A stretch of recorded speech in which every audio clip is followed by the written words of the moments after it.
ನಮಸ್ಕಾರ ಎಲ್ರಿಗೂ, ಹೇಗಿದ್ದೀರಾ?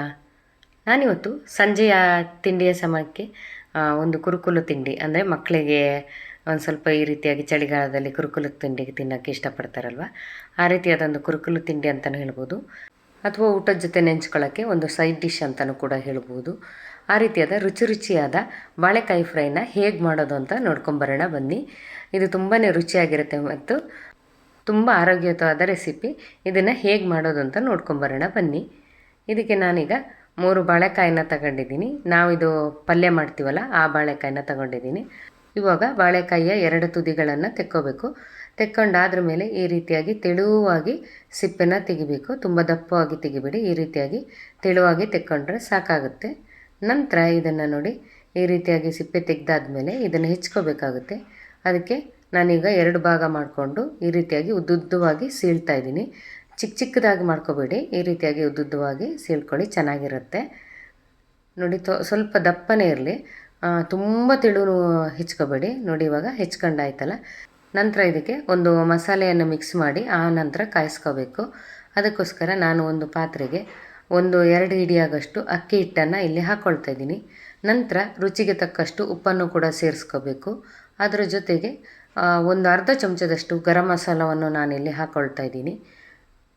1/2 ಚಮಚದಷ್ಟು ಶುಂಠಿ ಬೆಳ್ಳುಳ್ಳಿ ಪೇಸ್ಟನ್ನು ಸೇರಿಸ್ಕೋಬೇಕು. ಅರ್ಧ ಚಮಚದಷ್ಟು ಅರಿಶಿನ ಪುಡಿನ ಹಾಕ್ಕೊಳ್ತಿದ್ದೀನಿ. ಹಾಗೆ ಖಾರಕ್ಕೆ ಬೇಕಾಗಿ 2 ಚಮಚದಷ್ಟು ಖಾರದ ಪುಡಿ ಹಾಕ್ಕೊಂಡ್ರೆ ಸಾಕು, ಜಾಸ್ತಿ ಏನು ಬೇಕಾಗಿಲ್ಲ. ಆನಂತರ ನೀರನ್ನು ಚಿಮುಕಿಸ್ಬಿಟ್ಟು ಈ ರೀತಿಯಾಗಿ ಚೆನ್ನಾಗಿ ಕಲಿಸ್ಕೋಬೇಕು. ತುಂಬ ನೀರು ಹಾಕಿ ಕಲಿಸ್ಕೊಳ್ಳೋದು ಬೇಡ, ಹೀಗೆ ಉದ್ರುದ್ರಾಗಿ ಖಾರ ಇದ್ದರೆ ಆಯಿತು. ನಂತರ ಬಾಳೆಕಾಯಿನ ಹೆಚ್ಚಿಟ್ಕೊಂಡಿದ್ದೀವಲ್ಲ ಅದನ್ನು ಇದರ ಜೊತೆ ಸೇರಿಸ್ಕೊಂಡ್ಬಿಟ್ಟು ಈ ರೀತಿಯಾಗಿ ಚೆನ್ನಾಗಿ ಕಲಿಸ್ಬೇಕು. ಬಾಳೆಕಾಯಿಗೆ ಚೆನ್ನಾಗಿ ಖಾರ ಹಿಡಿಬೇಕು, ಅಷ್ಟೋ ತನಕ ಕಲಿಸ್ಬೇಕು. ಕಲಸಿ ಆದಮೇಲೆ ಒಂದು 5ರಿಂದ 10 ನಿಮಿಷ ಹಾಗೆ ಇಟ್ಟರೆ ಚೆನ್ನಾಗಿರುತ್ತೆ. ನೋಡಿ ಇವಾಗ ಕಲಸಿ ಆಯಿತು. ಇಷ್ಟಾದ್ರ ಮೇಲೆ ಒಂದು ಬಾಣಲೆ ಇಟ್ಕೊಂಡು ಅದಕ್ಕೆ 1ರಿಂದ 2 ಚಮಚದಷ್ಟು ಎಣ್ಣೆ ಹಾಕ್ಕೊಂಡ್ರೆ ಆಯಿತು. ಇದಕ್ಕೆ ಜಾಸ್ತಿ ಎಣ್ಣೆಯ ಉಪಯೋಗ ಮಾಡೋದು ಬೇಡ, ಹಾಗಾಗಿ 1-2 ಚಮಚ ಎಣ್ಣೆ ಹಾಕ್ಕೊಂಡ್ರೆ ಆಯಿತು. ನಂತರ ಈ ರೀತಿಯಾಗಿ ಬಿಡಿಸಿ ಬಾಳೆಕಾಯಿನ ಹಾಕ್ಕೋಬೇಕು. ನೋಡಿ ಈ ರೀತಿಯಾಗಿ ತೆಳುವಾಗಿ ದೂರವಾಗಿ ಬಿಡಿಸ್ಬಿಟ್ಟು ಹಾಕ್ಕೊಂಡ್ರೆ ಆಯಿತು. ಒಂದು ಬದಿ ಚೆನ್ನಾಗಿ ಕಾಯೋದಕ್ಕೆ ಬಿಡಬೇಕೀಗ.